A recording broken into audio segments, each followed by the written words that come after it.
everything that I own. Yeah, I'd give it all up now just to be with you somehow. Unexpected love was found.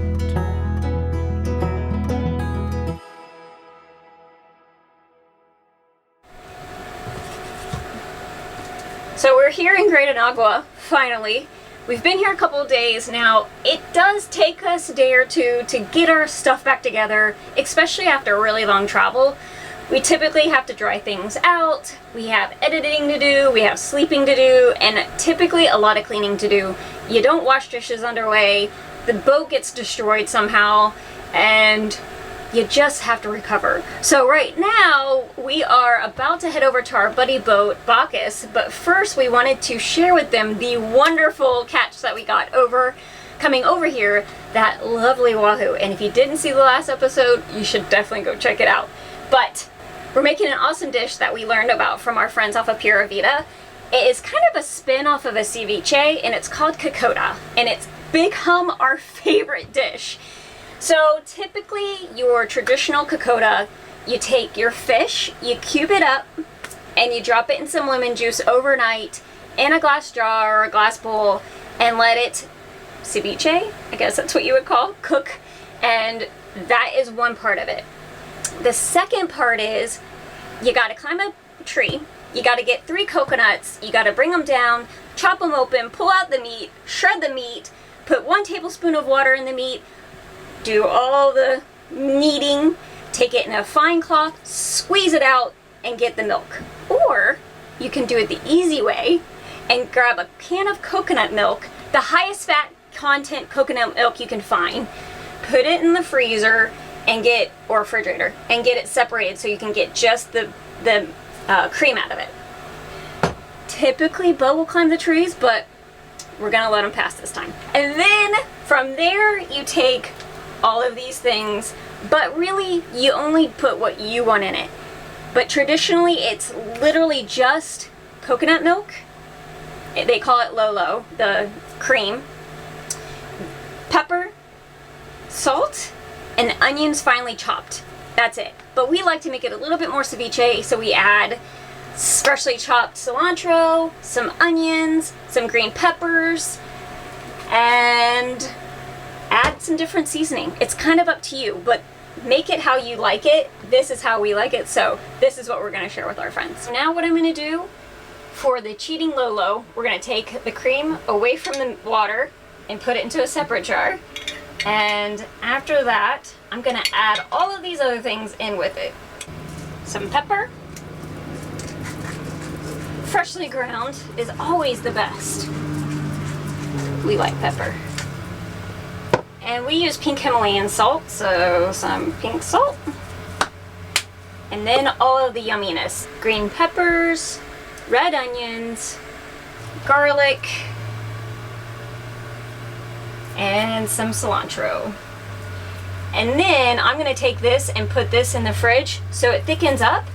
All right, friends, we're coming for you. We've got our cream mix, which has been sitting in the refrigerator for about an hour and a half. And we have our fish mix. We just have to take this and pour out the lemon juice and add the two together, and then we're gonna devour. It's gonna be a yummy lunch.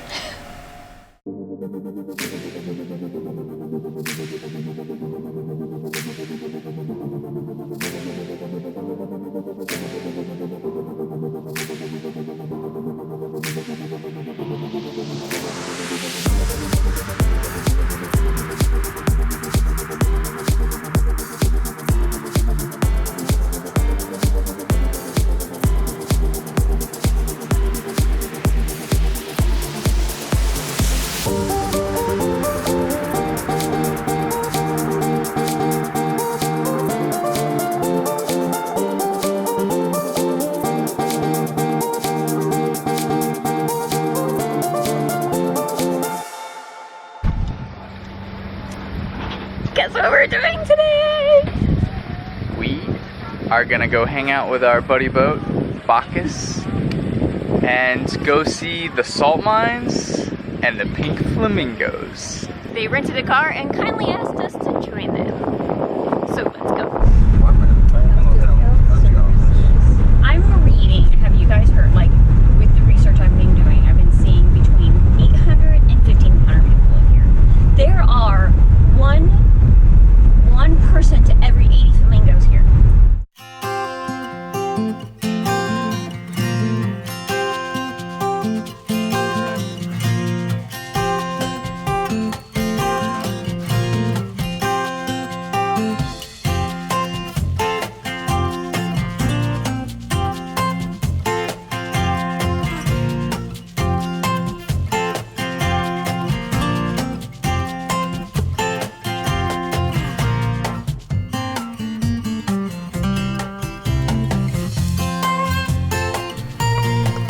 This lighthouse used to be one of 3 kerosene burning lighthouses in the Bahamas, but now it's since been automated, and it looks very similar to the one that we saw in Hopetown. Watch this episode here. Ding!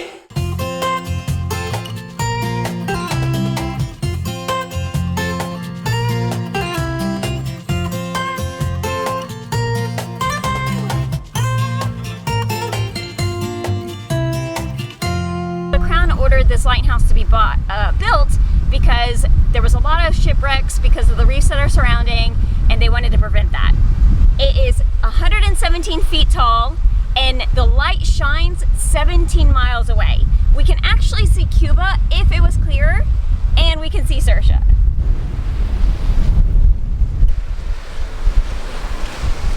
Fun fact that I just learned about was that lighthouses actually have a distinctive light pattern, so we know which lighthouse we're going to. So the Great Inagua lighthouse actually has 2 flashes every 10 seconds. So you know you're in Great Inagua. This is the second lighthouse we've been to in the Bahamas, and unlike the other one that we saw in Hopetown, this one is solar powered.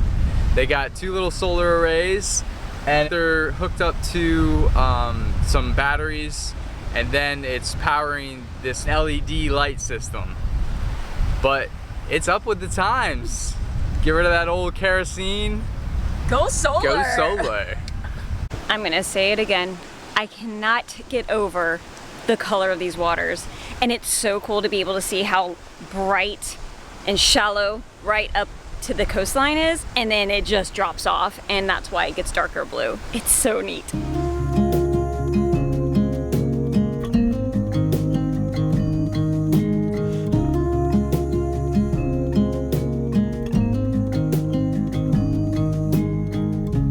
Take a leap of faith, run with me.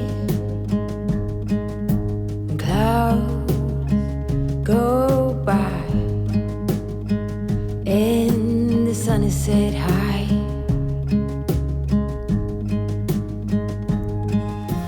We found them! We found the flamingos! We found them! Plug your ears because everybody's gonna be screeching. Take on me, I'm worth your while.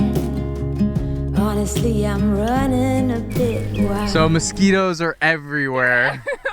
So we can't even like stand still enough to. They're like flying in front of the lens. It's like a swarm of mosquitoes.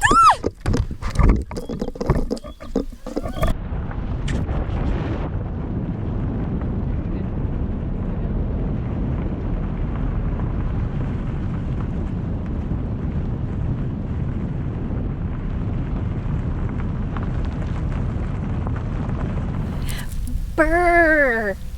Just kidding. It's just salt, but it sure looks like snow, doesn't it? I mean, you can just take the salt right off and just eat it. It's real good and salty.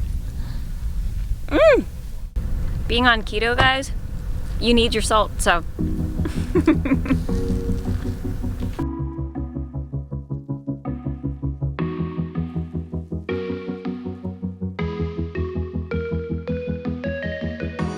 Freezing outside, a little bit high on the feeling. Can't seem to focus. In the corner of my best friend's sofa, you were getting buzzed on rum and cola. Wasn't brave enough yet just to talk to you. One of the big things that Great Inagua is known for are the salt mines. This is actually technically owned by Morton Salt Company. 300,000 acres of salt. So needless to say, salt has been Great Inagua's main industry for a very long time. And it's really good for it because it's very dry here. and they produce 1 million pounds of salt per year. That's a lot of salt. Yes. But the coolest thing about salt ponds is what lives inside. Brine. And you know what likes brine? Flamingos! Perfect for the day.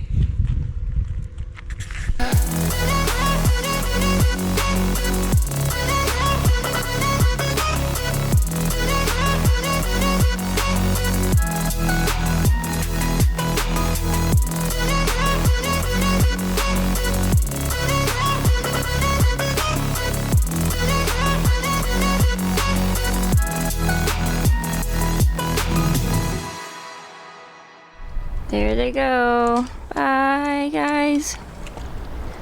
Buddy Boat is taking a different route down south. We are going to meet up with them in Puerto Rico, hopefully. We've been in the Bahamas for about 6 months now. They're ready to kick us out. Yeah, I don't even think we can extend our stay. We've been here that long, which it's been amazing. Today was the first day that we've ever been boarded. We got boarded by the Royal Defense Force, and they were super friendly. I have to say that I was always very apprehensive about it happening. I don't know what it was. I know that in Dominican Republic, we're probably gonna get boarded by officials to check us in, but here I was just very nervous. And when we approached the boat, we knew we were going to get boarded because they were visiting a boat next to us. And I said, we're gonna be next. And they were really, really nice. They got on board, they joked around with us, they did their paperwork, and we're off, and very official, very nice, very cordial. We actually feel really safe in this harbor in Great Inagua because we've seen a lot of presence from the Coast Guard. Not only the Bahamian Coast Guard, but the US Coast Guard as well. We saw the US Coast Guard when we first anchored, and they were checking out some of the different boats that were in the harbor, and they found some contraband. They did? Yeah. Oh, I didn't know that. Mm-hmm. Oh. So here in Great Inagua, this is the southernmost island in the Bahamas. So this is the kind of stop where most people are going to either stop and trade, or a lot of activity happens because of refugees trying to flee from the south, be whatever country it is. And we were speaking with the Defense Force today, and they said, you know, that's one of the biggest things is people trying to get into the country and having really bad situations on getting here. And they're here to help with that and help with not having contraband brought in or drugs brought in. And it's just a safety measure for the Bahamas.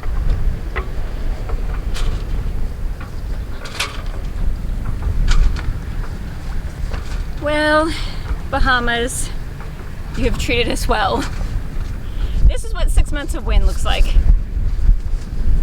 I think it's time to go. We're actually gonna go check out today. But first, garbage.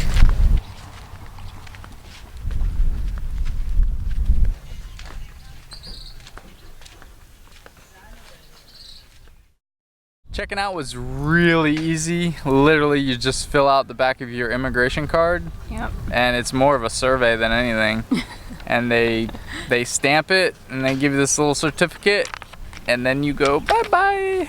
And it was nice and air conditioning, and they were playing King Kong in the background. It was nice. I could have stayed there all day. But we gotta get ready to leave.